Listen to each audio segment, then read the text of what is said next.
What's up, everybody? I'm still digging on this book, and they touch on a lot of really interesting things. And a basic rundown is that there are spiritually enlightened beings hiding out deep in the mountains of Tibet. Some say that there was a great cataclysm going to happen, and they all took to the underground up in the mountains. I think some say this was like 20,000 years ago, so they've been there for a while. There's a huge underground tunnel network, probably going everywhere around the world. They're technologically advanced, so there's some type of transportation system in the tunnels that get them everywhere. There's even reports of flying discs way out in the middle of the Himalayas in the 1920s when there wasn't even aircraft that could make it back there.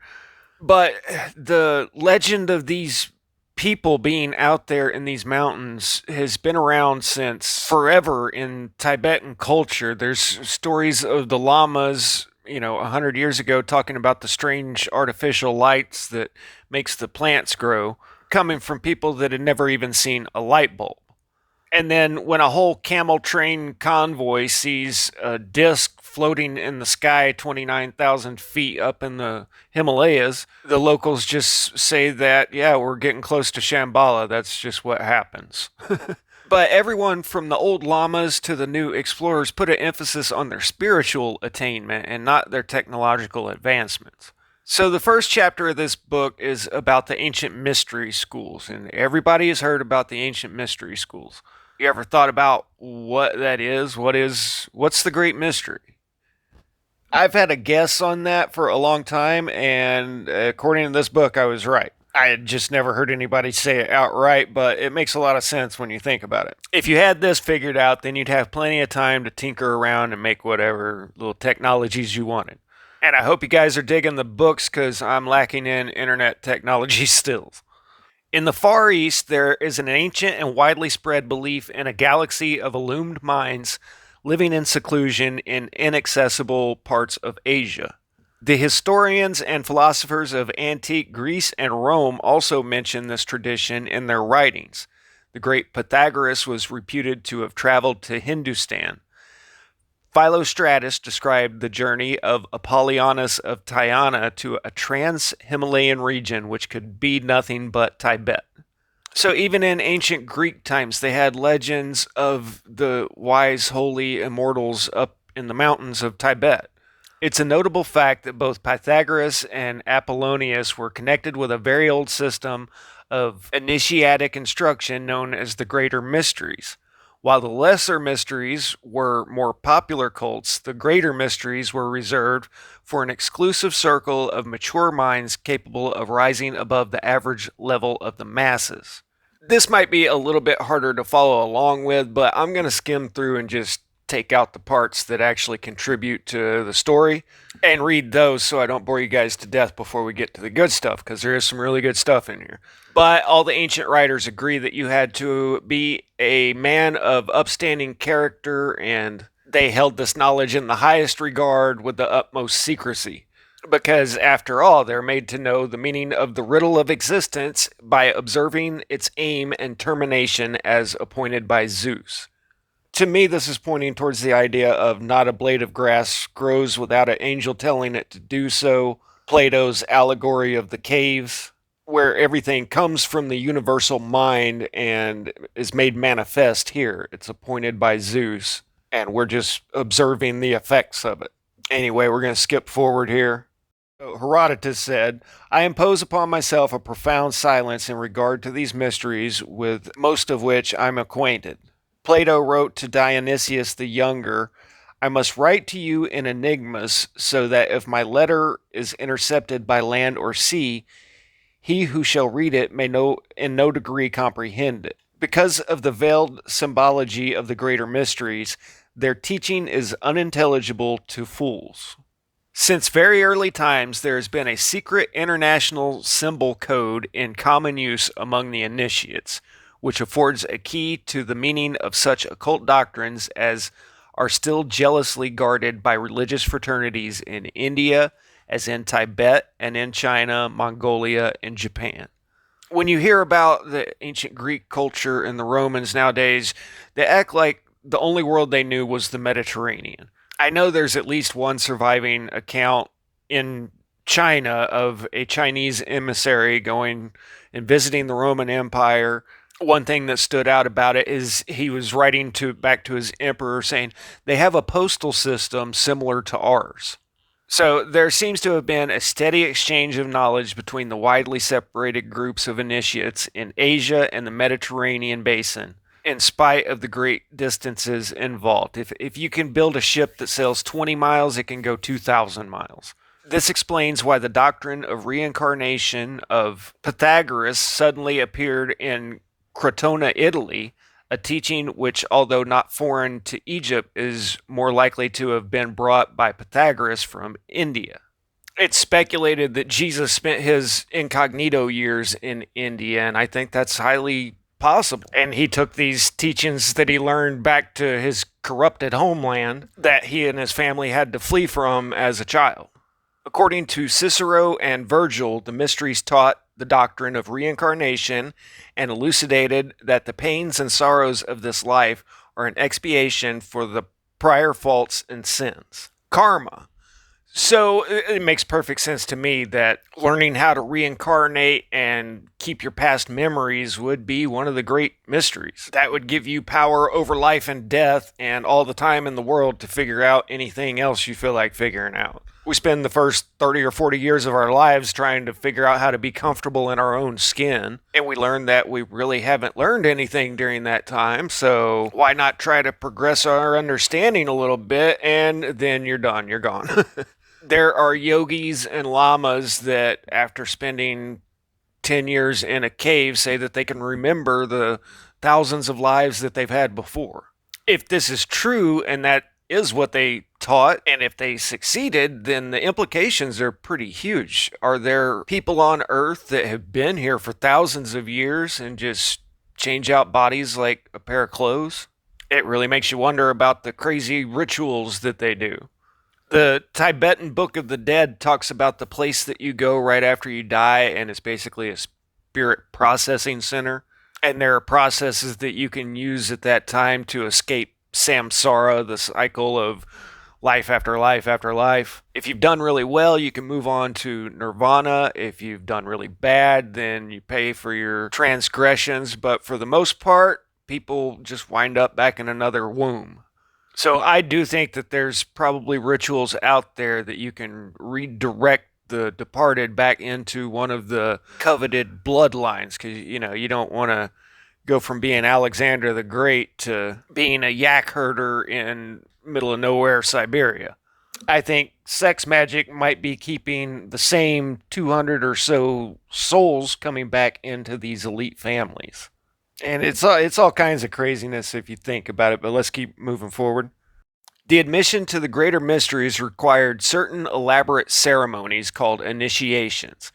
It is apparent from the works of classical writers that some extraordinary phenomena took place during these rituals. Quote, "We became spectators of an entire, simple, immovable, and blessed visions resident in pure light." That was Plato. Proclus in the 5th century adds that the gods exhibit many forms of themselves and appear in a variety of shapes, and sometimes indeed a formless light of themselves is held to the view.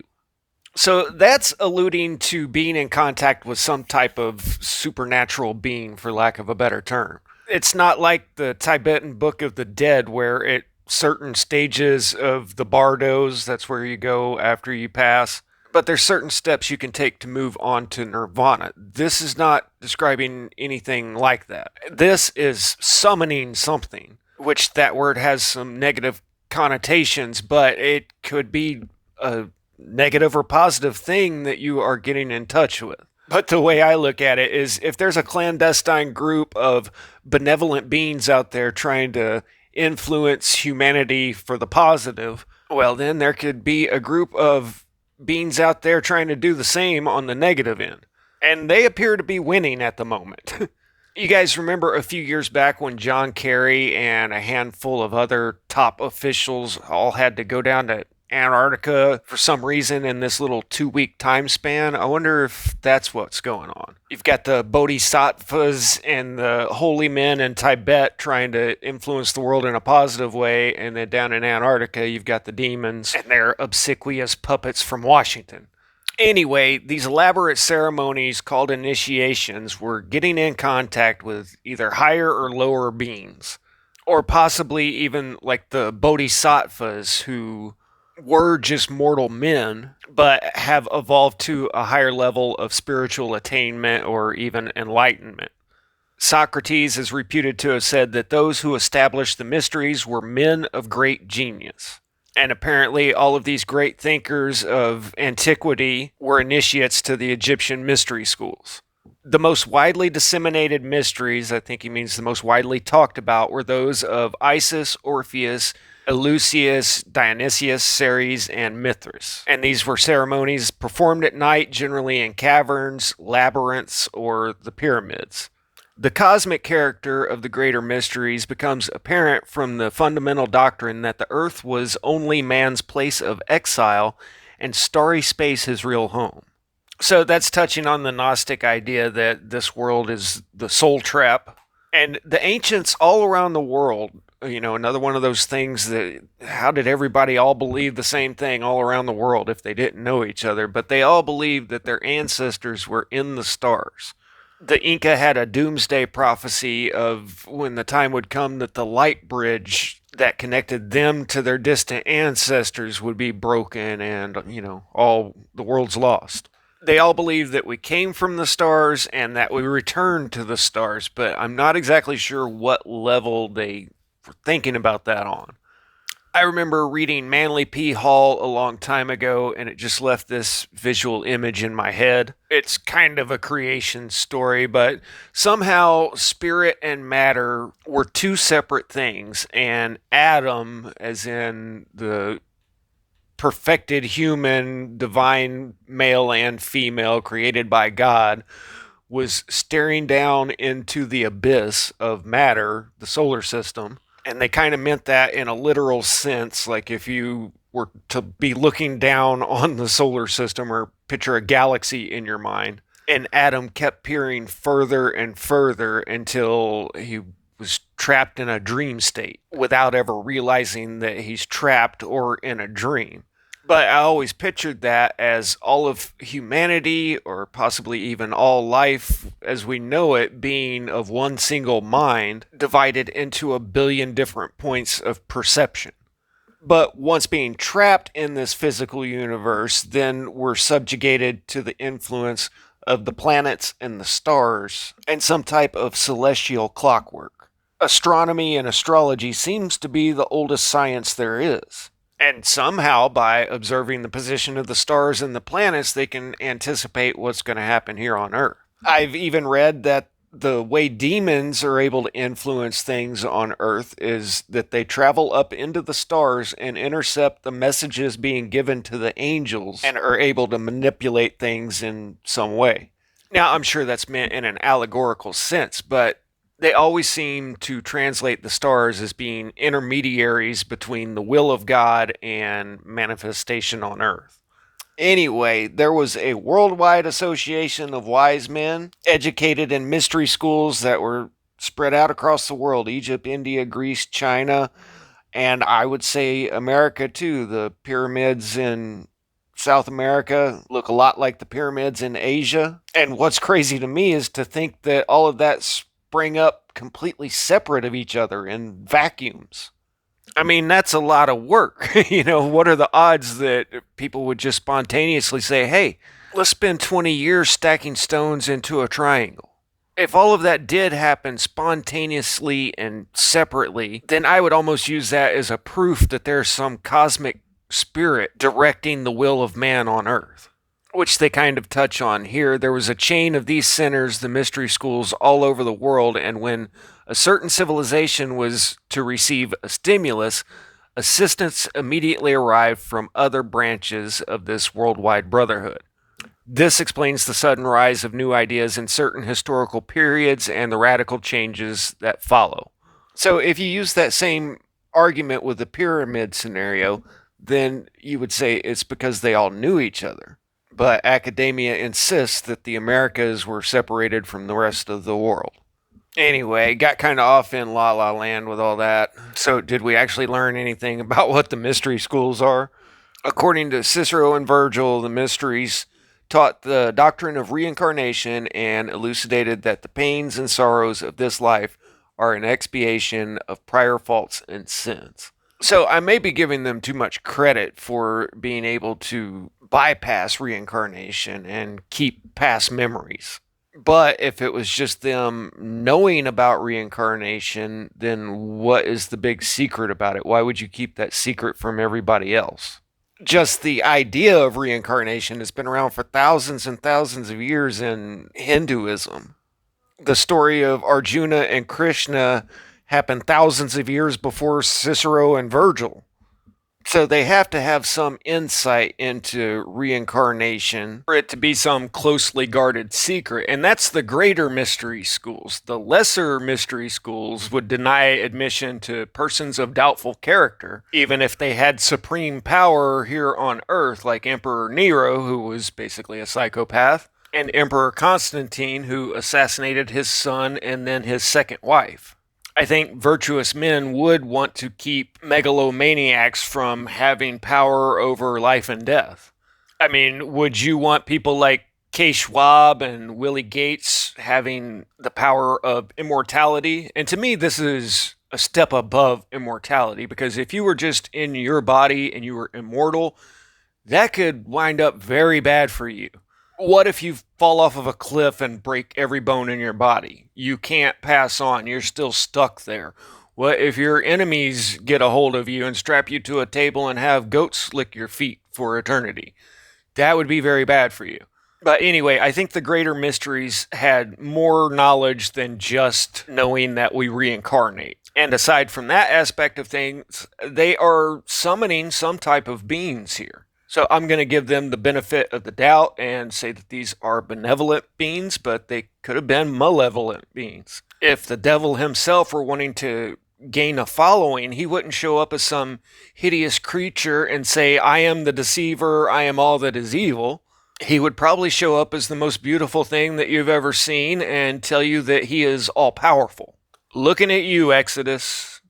Think about that for a second. Yeah, we'll talk about that later.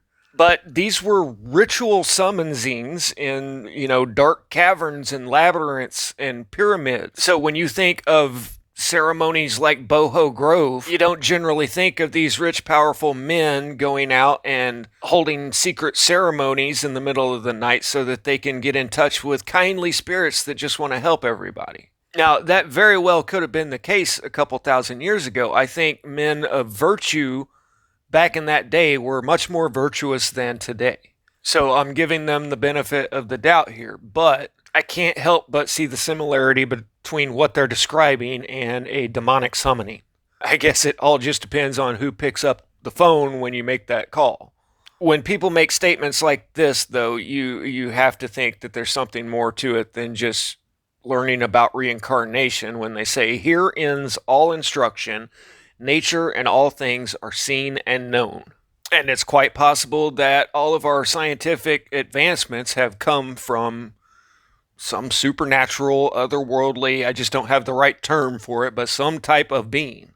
Nikola Tesla talked about all of his knowledge basically being transmitted to him, and I've kind of had similar experiences. Anyway, hope you guys enjoyed it. Give you something to ponder on because, like I said at the beginning, I've heard people mention the ancient mystery schools hundreds of times, but nobody actually says anything about what they actually were studying. I'll catch you guys on the next one. Static out.